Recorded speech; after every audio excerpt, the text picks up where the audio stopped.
First guest tonight is the biggest selling solo artist of all time. He has friends in places low and high, and a new book for his biggest fans with 6 CDs for the ones who still have those players in their cars. The Anthology Part 4, Going Home, comes out a week from Friday. Please say hello to Garth Brooks.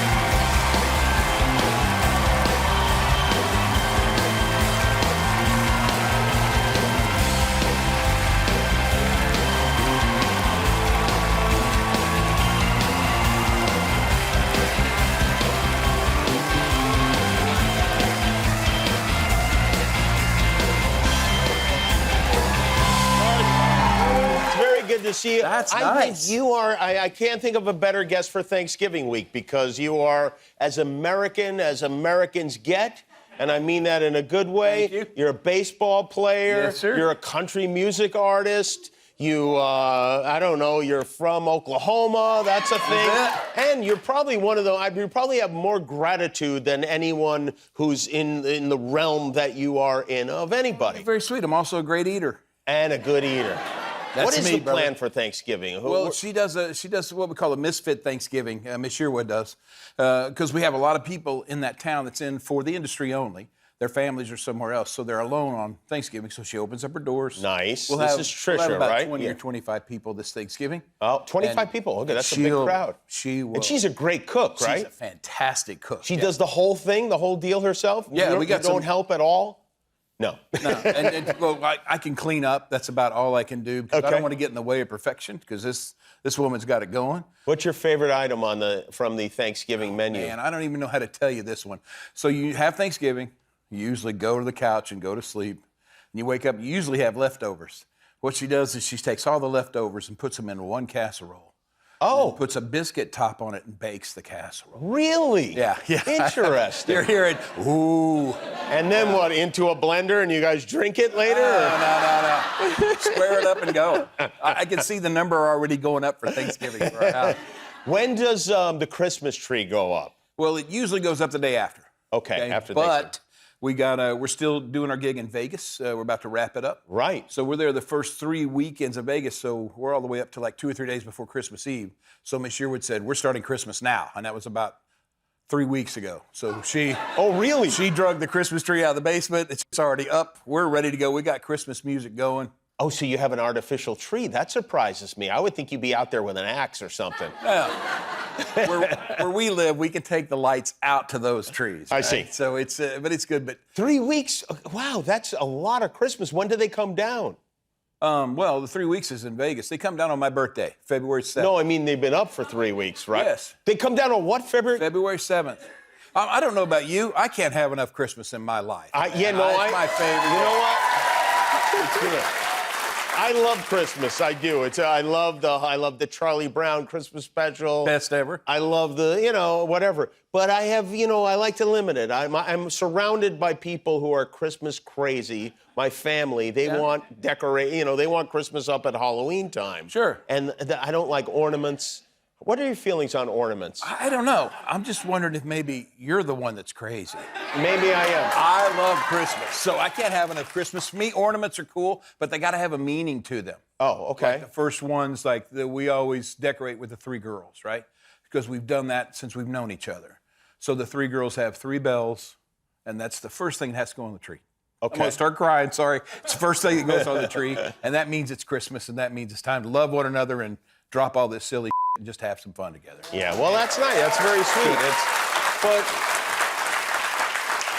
the ornaments that, like, for instance, my wife was at Michael's with our daughter this weekend, and they brought home an ornament, and they put it on the counter, and it smashed immediately. My son knocked it right off, smashed a million pieces. The most dangerous object of the year. And you're hanging it precariously on a tree that's not grown into the ground at all. It just needs some revamping is really what I think. Yeah. And I think you could be the guy to do it. You have that kind of pull. I don't know. It's not a party till something gets broken, and it's not Christmas till one of those things smashes. You're right. You got a new, well, this is a nice Christmas gift for your fans here. This is your fourth book in the anthology, Garth Brooks, The Anthology Part 4. This is a very sexy photograph, I think. Thank you very much. I'd like to thank my airbrusher.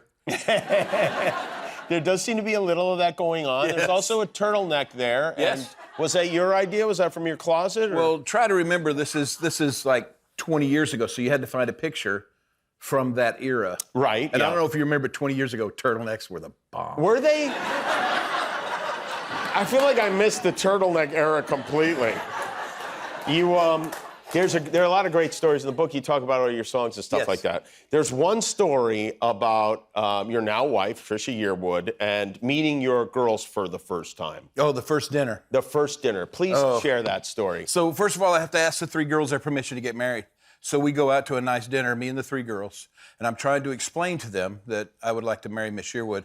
And I said, but you girls have to take care of her. If something happens to me, she's your responsibility. And the table kind of got sober. And the youngest one, Allie, said, we got your back, bra strap. That was it. Conversation was over. That was it. And so they decided that they were going to cook dinner for her first time. Wow, out in they Oklahoma, jumped right on which board. was great. It was Nice. fantastic. But then they brought up the eat like dog night. Yes, explain what that is. I've never heard of this Eat before. like dog night. We just had to have some fun at the house. So you just make spaghetti in the mildest sauce you can. You say your prayer, bang your fork 3 times on the thing, throw it over your shoulder, and just go in. And that's what they decided to do for Miss Yearwood's first night. Now, was that some kind of a passive-aggressive move, or they just wanted to eat like dogs? I think it's you know what? It's 3 females. You tell me. Right? So here's the deal. We have a democracy in our house. And I said, we're going to put this to a vote. 3-1, I got voted down. Yeah, sure. They their always idea. have the power. Yeah, right. So Miss Yearwood came. We had we counted. We threw the forks over, and me and Taylor and Al, they just went right in. Miss Yearwood was not sure. Yeah, no, it's a weird thing. August stood up on her chair, put both her hands on Trisha's head, and just boom, right down there into the thing. I thought, well, that's the last date. That's it. In no time at all, I saw this hand come up and grab August's head and went boom right into it. Those two have been peas and carrots ever since that night. So yeah, I mean, it's been good. Probably have them up their nose. And then after you eat like a dog, what do you go? Drink out of the toilet? Do you? That's where you clean up. Yes, that's where you stick your face in there and pull that little. Another thing I thought was interesting, and this is something that, like, I don't feel like this is a story they'll tell their kids and so on. You built a bridge with your 3 girls. We had literally built a bridge. We had a father-daughter emotional project. bridge. Yes. What kind of bridge did you build? We built a small 58-foot compression bridge. What is a compression? There's 3 kinds of bridges. There's tension bridge. There's like a suspension like the Golden Gate. Tension's like anything like a Hart bridge. And then compression is just simply pushing down. Easiest one to build. Already you know far more about bridges than I imagined you would know. I love bridges, but my girls just got after it. They shot grade, they poured mud, they worked chop saw, they welded, they did everything that summer, and it was really good. Trisha said, I think they thought with the dad-daughter project, you guys were going shopping. And I said, nope. And we spent that summer together. And so now, my oldest girl went to get her master's. And I said, are you sure you can do this? And she goes, Dad, I built a bridge. There you go. That's a great lesson. That's good. Build a bridge with your kids. Garth Brooks is here. We'll be right back. Look at that. Wow. We really do love Christmas. Decorating the tree with socks and no pants. Yeah, I you like had to that. show the skivvies. Thanks You were for that about to, you mentioned earlier you're going to wrap up your residency in Las Vegas. Yes. You've been doing this for, what, 2 years now? 2 years now. And can I tell you, hands down, the best gig I've ever got to do. You love it. Fantastic. The You Crono do it in a family's very sweet. different way than most artists do in Las Vegas. Most of the time in Las Vegas, it's very regimented. Sure. Because they want to get people out back into the casino to gamble, and it's an exact, you do like whatever. You play whatever. On any given night, you can play any of your songs. It's very sweet. He made the mistake of giving me the keys. Right? Uh-huh. And you did. just go out You and took you them. just, the main thing that people are mostly blown away with because they don't believe it when the show first starts, there's no set list.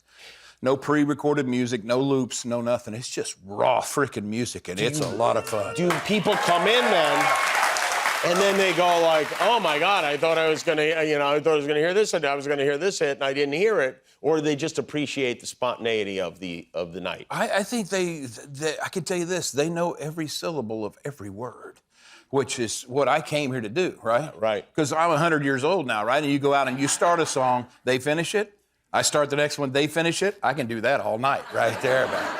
Do you ever forget the words of your own songs? Yeah, You sure. do. So do you have like the lyrics ready? Yes, I do, and they're in every one of those faces right there. That's all you got to do is look out. They'll tell you what the song is. Do you remember the first time you heard one of your songs on the radio? Mm-hmm. Yeah. I was driving my truck in Nashville. There's a place where 65 is cut by 40. I'm on that little strip, and it comes on. Much Too Young comes on. And was that one of the great moments of your life? Yeah, it was the first time you ever heard your song, you heard it a song and a half. Because me being the loyal listener I am, as soon as the song was over, I switched over to the other station, and they were in the solo of it. So I got to hear it 1.5 times the first time. And Whoa. I'm telling you, man, it's been a long time, for all of us. But anytime I hear Much Too Young to Feel This Damn Old, it just takes me You think right of that? back to that Yeah, moment. wow. Yeah, I love that. And It's good. did your life, when a song's playing on 2 radio stations at once, that means it's a big hit. Did your life change immediately at that time? No, I'm still working. I was working at a boot store and cleaning churches and stuff.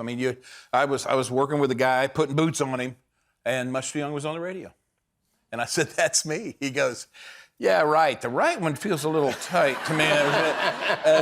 But we did that for another probably 6-8 months. Just kept working because you need that income coming in, and it ain't going to happen when you're a new artist. Oh, that had to be so hard to go to work at the boot store knowing that you had this going on. And, really, right? It was fun, man. You got to see it build. And from Much Too Young came If Tomorrow Never Comes.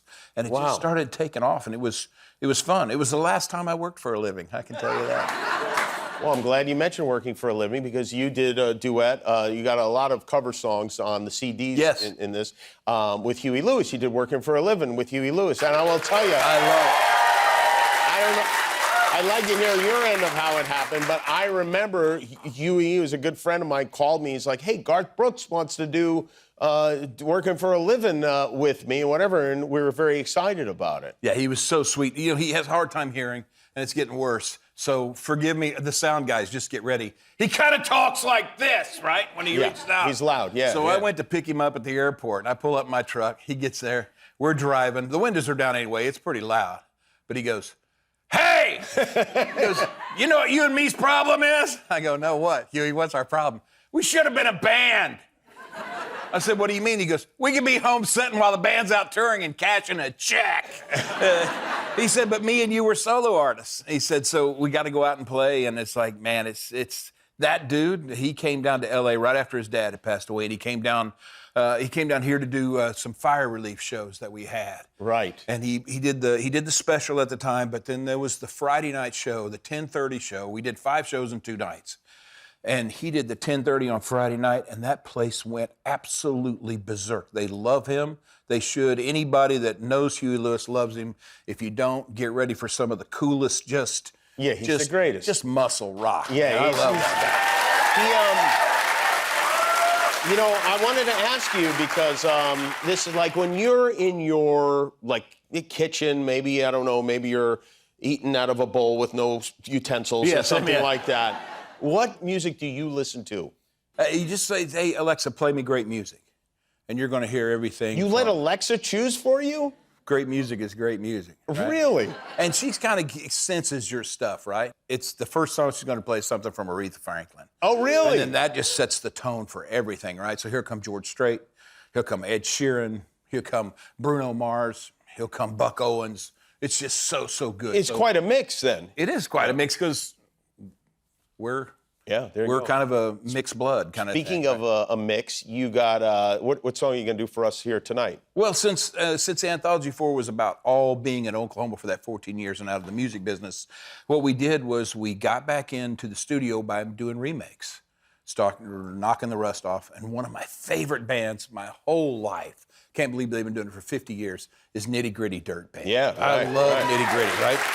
And they had a song called Fishing in the Dark. You guys remember this show, Fishing in the Dark? I love that song. Always wanted to cut it. That's the one you're going to do. My favorite. We'll do it tonight. All right. Garth Brooks, Fishing in the Dark later tonight. The Anthology Part 4, Going Home, comes out a week from Friday. We'll be right back with Drew Starkey.